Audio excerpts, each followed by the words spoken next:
जो supreme court का आदेश आया था, जिसमें सुप्रीम कोर्ट ने सारी पावर्स दिल्ली की चुनी हुई सरकार को दी थी, उसके बाद उसके 8वें दिन, सुप्रीम कोर्ट का आदेश आने के 8वें दिन, 8 दिन के अंदर उन्होंने अध्यादेश जारी करके सुप्रीम कोर्ट के ऑर्डर को पलट दिया।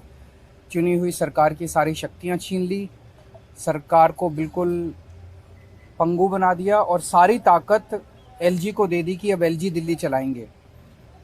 5-0 से जजमेंट आया था, पांचों जजों ने, संविधान पीठ ने जजमेंट दिया था, उस जजमेंट को पलट दिया 8 दिन के अंदर।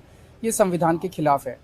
उसके बारे में नीतीश जी आज आए थे और उनसे काफ़ी डिटेल में चर्चा हुई। उन्होंने पूरी तरह से समर्थन जाहिर किया कि ये वो हमारे साथ हैं, दिल्ली के लोगों के साथ हैं और दिल्ली के साथ जो अन्याय किया है केंद्र सरकार ने, उन्होंने कहा कि इसका मिलके लड़ेंगे। और मैंने उनसे निवेदन किया, अभी वो पूरे देश के अंदर विपक्ष को एकत्रित करने में जुड़े हुए हैं। मैंने उनसे निवेदन किया कि अगर सारा विपक्ष इकट्ठा हो जाता है, नॉन बीजेपी सारी पार्टियां इकट्ठी हो जाती हैं, तो एक तरह से राज्यसभा के अंदर अगर ये इसको बिल के रूप में लेके आते हैं तो इसको बिल के रूप में हराया जा सकता है राज्यसभा के अंदर। और अगर राज्यसभा के अंदर ये बिल हार गया तो ये एक तरह से 2024 का सेमीफाइनल होगा।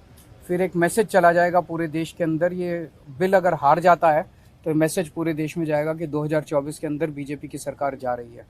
मैं बहुत अच्छा, तो हम लोग आए हुए थे यहाँ, तो आए ही थे आपसे मिलने के लिए। और इनको काफ़ी जो सुप्रीम कोर्ट का फैसला हुआ बहुत अच्छा लगा और हम लोग तो देखते ही रहे।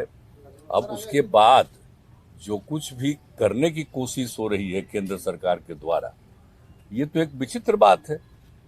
अब आप जरा संविधान को देख लीजिए, क्या अधिकार है। जब गवर्नमेंट बनाई जाती है, इलेक्टेड सरकार बनती है, तो उनको जो अधिकार दिया गया है उसको कैसे आप हटा सकते हैं? ऐसा तो कुछ नहीं है। लेकिन अब किस तरह से हो रहा है, इसलिए तो हम लोग कह रहे हैं कि सारे देश में सब लोग एकजुट हों, ताकि ये लोग संविधान का भी और किसी भी चीज का अपने ढंग से जो इधर से उधर कर रहे हैं और किस तरह का माहौल बन रहा है। अब दिल्ली में इनको लोगों ने किस तरह से बहुमत दिया है और किस तरह से सब लोग साथ हैं। और हम लोग इस बात को मानते हैं कि काम कर रहे हैं, बहुत अच्छा काम कर रहे हैं। और उसके बाद सुप्रीम कोर्ट का भी फैसला हो जाए तो राज्य सरकार को जो अधिकार है काम करने का, उस काम को रोक दिया जाएगा। ये सब तो बहुत ही आश्चर्य का विषय है। तो ये हम लोग तो बिल्कुल इनके साथ है। और जो कुछ भी है, हम लोग जो आगे भी जो मीटिंग करेंगे, जो हम लोग कोशिश कर रहे हैं कि ज्यादा से ज्यादा विपक्षी पार्टियां एकजुट हो जाए और मिल करके हम लोग पूरे देश में अभियान चलाएं, हर राज्य में अभियान चलाएं कि सब कुछ कानून का पालन होना चाहिए, आपस में सब लोगों के बीच में प्रेम और भाईचारे का भाव होना चाहिए। और जिस तरह से लोगों के बीच में विवाद पैदा करने की कोशिश होती है, उन सब चीज को बंद करना चाहिए और देश आगे बढ़ेगा। ये सब चीज जो हम लोगों के मन में बात है, तो सब लोग तो सहमत है ही।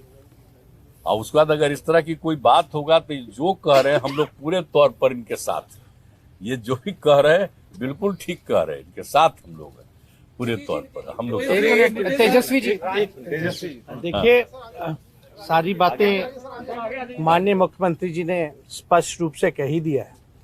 आज की मुलाकात खास तौर पे इसलिए है कि जो लोकतंत्र है, लोकतंत्र में चुनी हुई सरकार को जो अधिकार मिले हैं और जिस प्रकार से जो नॉन बीजेपी स्टेट में जिनकी भी गवर्नमेंट है, बीजेपी लगातार उनको तंग कर रही है, परेशान कर रही है।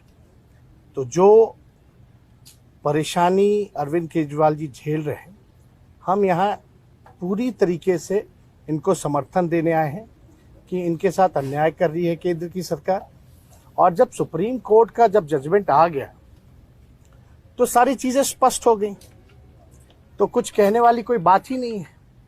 लेकिन जिस प्रकार से इनको तंग किया जा रहा है, या और दूसरे राज्यों में जिस प्रकार से केंद्र भेदभाव कर रही है उन राज्यों के साथ, तो ये कहीं से भी न्यायपूर्ण नहीं है। लोकतंत्र पर ये साफ दिखाता कि खतरा है। ये लोग संविधान को बदलना चाहते हैं, जो हर केस हम लोग मिल करके होने नहीं देंगे। और मान लीजिए अगर दिल्ली में बीजेपी की सरकार रहती तो क्या एलजी की हिम्मत होती इस प्रकार का काम करने की? तो एक बात से पूरी तरीके से हम लोग विश्वास के साथ कह सकते हैं, जितना भी ये अरविंद केजरीवाल जी को सताएंगे, तंग करेंगे, ये उतने ही मजबूत होंगे। और मैं पूर्ण विश्वास के साथ कह सकता हूँ कि बीजेपी कभी भी दिल्ली में वापसी नहीं करेगी। तो हम लोग सब लोग इनके समर्थन में हैं और सब लोग मिल करके हम लोग जो है देश हित के लिए काम करेंगे।